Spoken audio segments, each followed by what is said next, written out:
सीतापुर में बाबा भीमराव अंबेडकर का 134वां जन्मदिन बड़े ही हर्ष और उल्लास के साथ मनाया।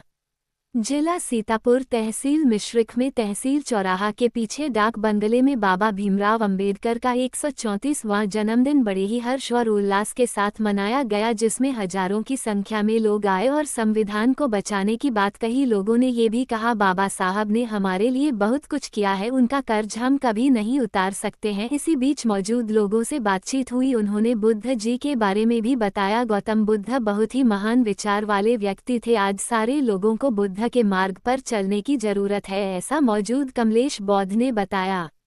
मीडिया वर्ल्ड न्यूज के साथ सीतापुर से नौशाद आलम की खास रिपोर्ट।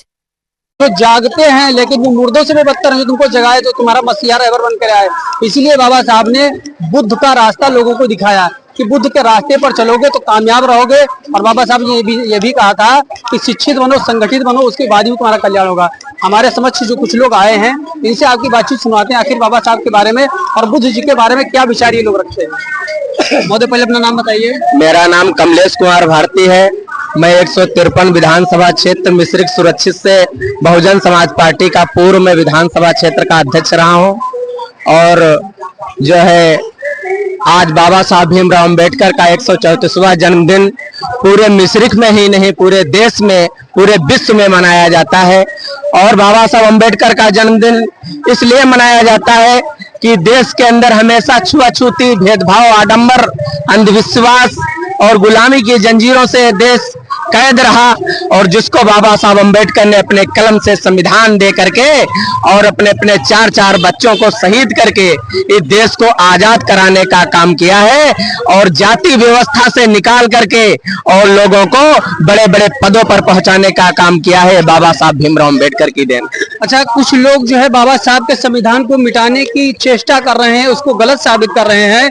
और अब मैं तो ये मानता हूँ कि भीतर किसी ने माँ ने ऐसा बेटा नहीं जन्मा है जो 32 भाषाओं का ज्ञान रखता हो। तो आप क्या कहना चाहते हैं कि संविधान जो टिप्पणियां की जा रही हैं आए दिन सोशल मीडिया के ऊपर, इसके ऊपर आप क्या कहना चाहते हैं? संविधान को मिटाने का जो सपना देख रहे हैं वो कभी संभव नहीं हो सकता है, क्योंकि जिस समय बाबा साहब भीमराव अंबेडकर ने जो है 26 जनवरी 1949 को राष्ट्रपति जो राजेंद्र प्रसाद जी को संविधान सौंपा था, उस समय बाबा साहब अंबेडकर के आंखों में आंसू आ गए थे।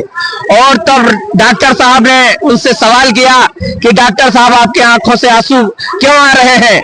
तो जवाब दिया बाबा साहब भीमराव अंबेडकर ने कि जिसे हमने 2 वर्ष 11 माह 18 दिन 28 देशों के संविधानों को गहरा अध्ययन करके और देश के अंदर जो संविधान दिया हो, इसके अंदर अमेरिका, जापान, रूस, कनाडा, ब्रिटेन, ऑस्ट्रेलिया और जापान जैसे 10 राष्ट्रों का संविधान हम इसके अंदर सबमिट कर रहा हो। लेकिन साथियों, संविधान कितना भी अच्छा क्यों ना हो, अगर लोग लागू करने वाले अच्छे नहीं हैं तो उसके परिणाम अच्छे नहीं आएंगे। अगर लागू करने वाले लोगों के नियत सही है तो उसके परिणाम अच्छे आएंगे।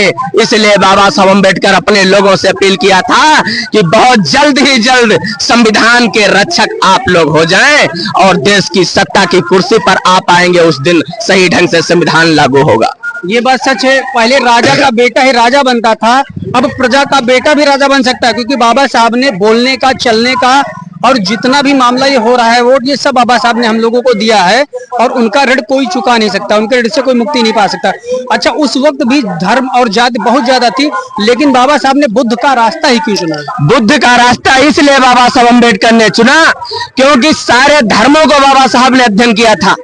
जिस समय एक समय 14 अक्टूबर 1935 को बाबा साहब अंबेडकर ने घोषणा कर दिया कि हम जिस धर्म में पैदा हुए हैं इस धर्म में मैं नहीं मरूंगा, तो लोगों ने कहा ये क्यों? तो बाबा साहब अंबेडकर ने दुखी होकर के कहा, जिस चारपाई को हम बनाता हूं उस पे बैठने का अधिकार नहीं, जिस मंदिर की ईंट को जो है पाथने का काम मेरे लोग करते हैं, ईंट को ईंट पर रख करके मसाला लगा करके मंदिर बनाते हैं, उसमें कुत्ते बिल्ली घुस सकते हैं लेकिन मेरे लोग नहीं घुस सकते हैं। इन कुआं तालाबों को खोदने का काम मेरे लोग करते हैं, लेकिन इसमें पशु पक्षी पानी ले सकते हैं, मेरी कौम पानी नहीं ले सकती है। तो संसार अब ये सारी मशीनें बन गई हैं, लेकिन लाल किला हो, चाहे जामा मस्जिद हो, चाहे बिरला मंदिर हो, सब में शेड्यूल कास्ट के लोगों का खून लगा है। उनके खून से सारे मंदिर, सारी रेल, सारा स्ट्रक्चर बना हुआ है। तो बाबा साहब अम्बेडकर ने कहा कि अगर बाबा साहब ने कहा कि अगर हम लोग सब कुछ बना सकते हैं तो सब कुछ हासिल कर सकते हैं, इसलिए कहा मैं ऐसे धर्म में नहीं मनूंगा जिसमें